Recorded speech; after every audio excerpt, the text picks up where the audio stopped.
Good afternoon and welcome. Glad to see you all here today. So let's get started talking about backups and SSDs on Go for Lunch for April 1st, 2024. Brought to you by GoFor Technology. I am Roger Harmon, your host, here to make your technology work for you. Well, of course, it is April Fool's Day, and I got to wondering, where did April Fool's Day really start? And apparently there's no definitive answer to that question. One theory is that the French back in the 1500s changed their calendars. It used to be the first day of the year was April 1st, and then they changed to January 1st. So they called people that kept celebrating on April 1st April Fools. And then there's another one about a poem that was actually written before the French changed their calendar, and it referred to April 1st. And also there's some Roman history that indicates April 1st. So if you'd like to learn more about where April Fool's Day came from, you can go to learning-mind.com. Do a search for April Fool's Day, and they will tell you all about it. Also, in the description below, there's one of my favorite April Fool's Day pranks from Google, so make sure and click on that. It's really a classic. So we're going to talk about backups and how SSDs may or may not fit into your backup scheme. Of course, backing up your computer is very important. You have valuable information there, such as your photos, your tax records, and other documents that you wouldn't want to lose, so you make sure they are backed up. And welcome Denny and Chris. So this was inspired by World Backup Day, which was yesterday. So we often tell you about the 3-2-1 backup strategy. This was developed by a professional photographer, I don't know, 15, 20 years ago. And of course, the photographer's assets are his livelihood, and he couldn't lose his digital images. So he developed the 3-2-1 strategy. And that is 3 backups on 2 different kinds of media. Now, back when he developed this, they thought that optical discs, CDs, and DVDs were a good backup media. Since then, we have decided maybe not so much. The dyes on those optical discs can deteriorate over time, and so they don't have the longevity that they once thought they did. So we don't recommend that. Instead, we would say 2 different kinds of media would be an external hard drive and an offsite backup. So you have your time machine, which is built into your Mac operating system, and that should be definitely your first way to back things up. And to do that, you need an external drive. Also, a lot of people use Carbon Copy Cloner or Super Duper to back up their computers, so they'll do both Time Machine and a clone from one of these software programs. And then for that offsite, there is Backblaze, which is recommended by many people in the Mac community worldwide. So let's talk about external hard drives. Now, these are mechanical devices. They have a platter that spins, and then we have solid state drives, which have no moving parts. So external hard drives have this magnetic platter that spins either at 5,400 revolutions per minute, RPMs, or 72. And then there is this little magnetic read-write head that flitters around and writes and reads your data on the disk as it's spinning in a vacuum. And of course, that's mechanical, and it won't last forever. It will wear out. So I've always said you can expect a mechanical hard drive to last 3 to 5 years. In researching for today's presentation, I saw a figure of 3 to 7 years. So I don't know about that, but I think 5 years is a good time to replace your mechanical backup drive. So the other alternative we have are solid state drives. These are relatively new, and they have no moving parts, and they have a life expectancy of 5 to 10 years. So when they first came out, they were much more expensive. The prices have come down, so they're not as expensive as they used to be. Plus, when you consider you don't have to replace them as often, the actual cost for use is probably pretty close to a mechanical drive. So offsite backup is, again, we suggest Backblaze. And one of the reasons is it will back up everything that's connected to your Mac. So I have clients that are professional photographers and graphic artists. They have multiple hard drives connected to their Mac, and Backblaze will back up every single one of them. Also, if you do have a disaster where you've lost your Mac and you've lost your backup drive, Backblaze will ship you a hard drive with all your files so you can quickly restore your data, because restoring it over the internet will take days, maybe weeks, depending on how much you have. So that's another reason we like Backblaze. So Backblaze also has an iOS app, so you can see your files even when you're not home on your iPhone or your iPad. Here's a picture of my Backblaze iOS app. So you can see I have everything here. I have applications, my desktop, my documents, downloads, movies, music, pictures. It's all right here. You're going to see a few weird looking file names here. These are things that you would not normally see on your Mac, but these are files that the system uses in the background. So let's look at the website for Backblaze. So you get a 30-day free trial. You do not have to give them a credit card, so you can actually fire up Backblaze, see how it works for you, and if you like it, then you can go and subscribe. And for a personal backup, it is $99 a year. And that also includes version histories. In other words, it will save different versions of the same file, so you can go back to an older version if that's what you want to do. And again, it's unlimited data depending on whatever is connected to your Mac will be backed up. And then it has the iOS app that will allow you to pull your files on your iPhone or other iOS device. So what size of an external drive do you need for a backup? Well, the common sense is that you need it to be twice the size of your internal drive. So let's say you have a 1 terabyte internal drive, then your backup drive should be 2 terabytes. So also I would recommend that you set your backup to once a day. So when you get Time Machine on your Mac operating system, it defaults to once an hour. So it's backing up 24 times a day. And if you set it to once a day, of course, that's going to save wear and tear on your backup drives, and that should allow them to last longer.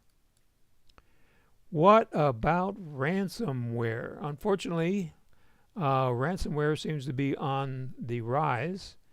So it's something that you have to consider. It does happen to individuals. And so when you have your backup set to once per day, then you have some cushion there. If you get ransomware, you can unplug your backup drive. Then you can wipe the data from your internal drive and then use your backup data on your Time Machine drive to restore it without the ransomware. So be aware that if you ever get ransomware, if it pops up, the first thing you want to do is disconnect your backup drive or drives. So here is an example of a mechanical drive. The OWC Mercury Elite 2 terabyte is $125. This is the drive I have been recommending for years, and I picked up this recommendation from John Nemorowski, Nemo. Some of you know John, and they've been very reliable. Otherworld Computing is a great company. I've visited their campus in Woodstock, Illinois. All their tech support is in the United States, and it's excellent. So it's a very good company to deal with. Another alternative would be a Toshiba 2 terabyte drive, which is $76. So this is a 2.5 inch drive, whereas the OWC is a 3.5 inch drive. So this is a little sturdier build and probably will last longer than the little 2.5 inch. The reason we suggest Toshiba is because Backblaze, our off-site choice, keeps track of the thousands of drives that they use to back up your data, and they found that Toshiba drives are the most reliable. So that's why we recommend Toshiba over Seagate or Western Digital.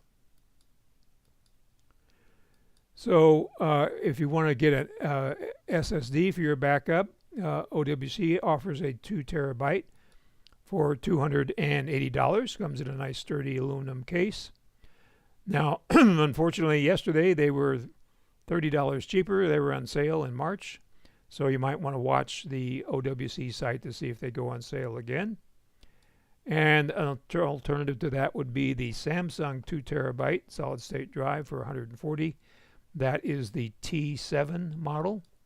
And they have some others. They have a T9, and they have some others.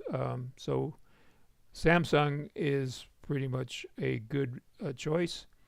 We do not recommend SanDisk.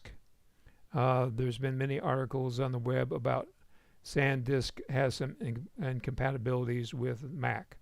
So don't buy a SanDisk. Stick with a Samsung, and you'll be happy you did. Another great idea is to date your backup drive. So you can do this in two different ways. One is just change the name in the Finder. So if I was going to set up a backup drive today, I would name it Time Machine April 24 or some way to designate the date. And of course, the other way you could do that is just simply put a label on it with the date that it went into service.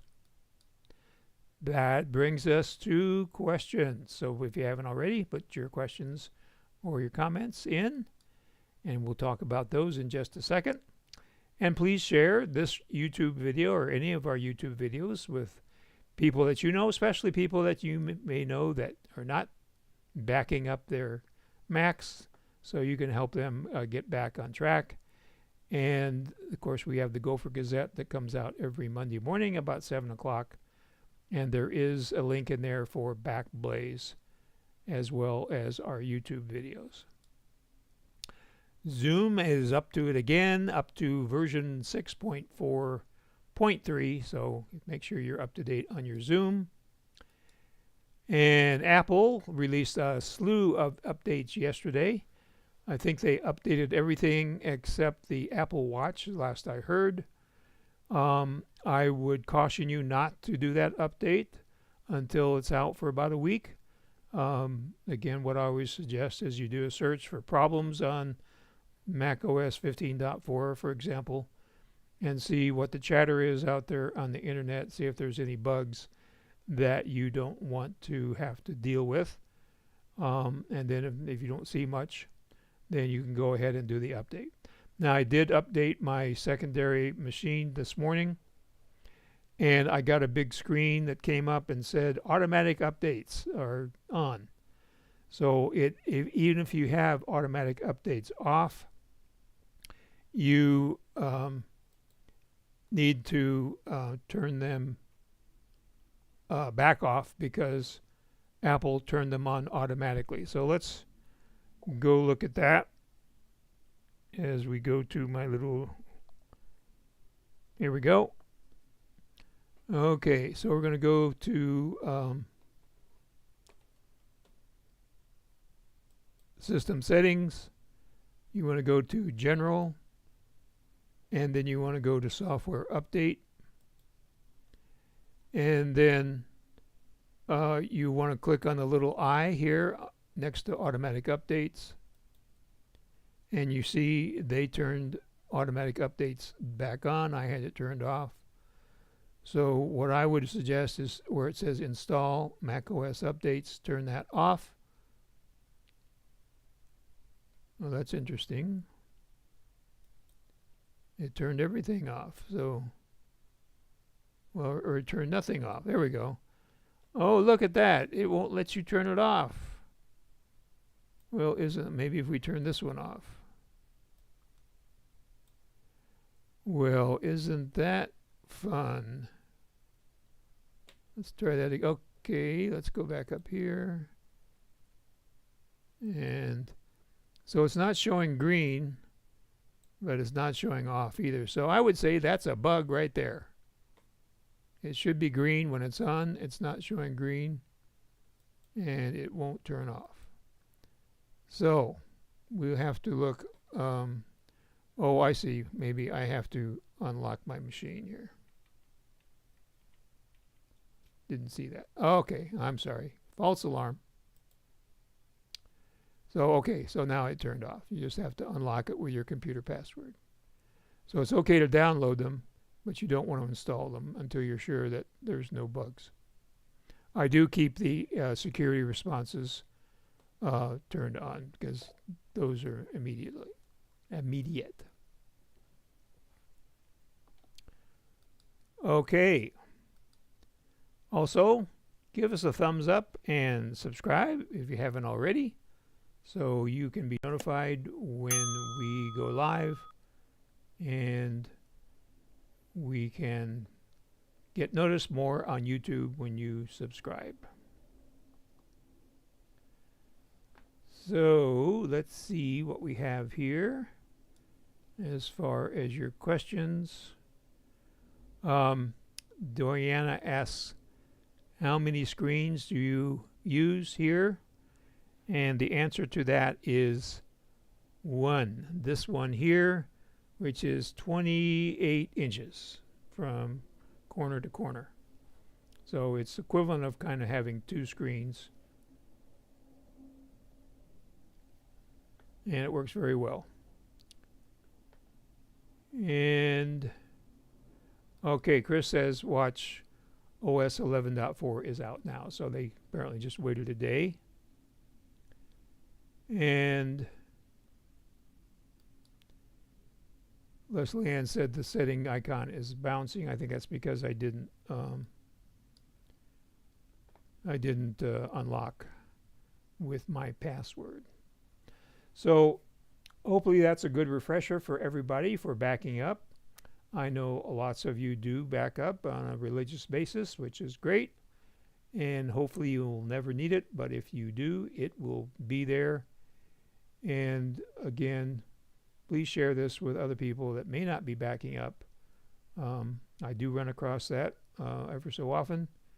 And also when you buy a new computer, that's probably a good time to get a new backup drive or two and turn on Backblaze.